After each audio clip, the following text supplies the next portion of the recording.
मैंने चंद दिन पहले अपने उस्ताद गिरामी शेखुल हदीस व तफसीर हजरत अल्लामा मुफ्ती मोहम्मद कासिम अत्तारी साहब किबला आपकी एक ना तहरीर सोशल मीडिया पर मुझे किसी दोस्त ने सेंड की, बहुत अच्छी थी।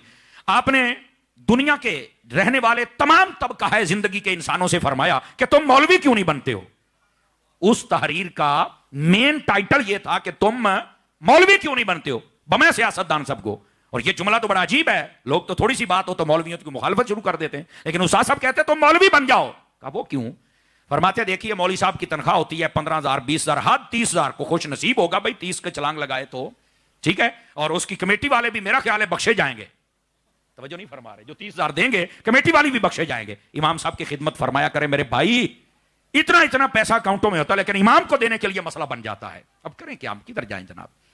खैर आप फरमाते हैं 15 20 25 ये इमाम साहब की तनख्वाह है, आधी दर्जन पौनी दर्जन बच्चे भी होते हैं, ये 6-8 भी मैं कह सकता था लेकिन आपके शौक के लिए कहा है। वो भी सही सलामत पढ़ भी जाते, शादियां भी हो जाती हैं, 25,000 है। मौलवी साहब के चेहरे पर इत्मीनान भी है, सुकून भी है, चैन भी है। और अगली बात कहने लगा हूं, समझ आए तो बोलना, शुगर भी नहीं ब्लड प्रेशर भी नहीं है।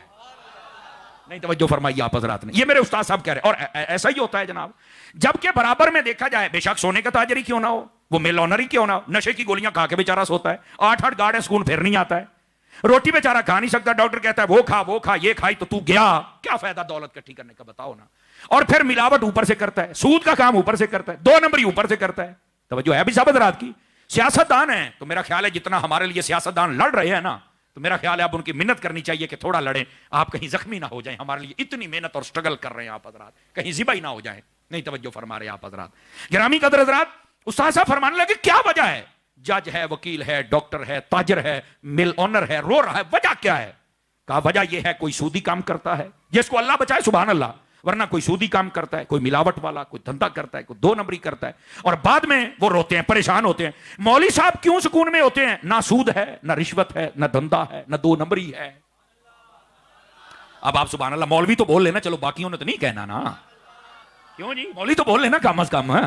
तो ये इसलिए सुकून में रहते हैं कि इनकी जो कमाई है उसके अंदर 2 नंबरी, मिलावट, धोखा, फराड, किसी का हक नहीं है, उसमें बरकत आ जाती है। तो मेरे उस्ताद साहब फरमाते सियासतदानो तुम भी मौलवी बन जाओ, थोड़ा खाओगे सूद से पाक तो होगा ना, हराम से मिलावट से पाक तो होगा। ताजरो मौलवी बन जाओ, सूद से पाक होगा, हराम से मिलावट से। और दुकानदारों तुम भी सीधी हो जाओ, मौलवी बन जाओ। कहा जिस दिन मौलवी बनकर थोड़े पर गुजारा भी हो जाएगा, मुल्क का खसारा भी खत्म हो जाएगा, सूद से भी पाक, हरामकारी से भी पाक, और सारा मुआशरा नमाजी भी बन जाएगा। तो कैसा प्यारा नुस्खा दिया आप हजरात ने। तो ये दीन की तरफ आए मेरे भाई।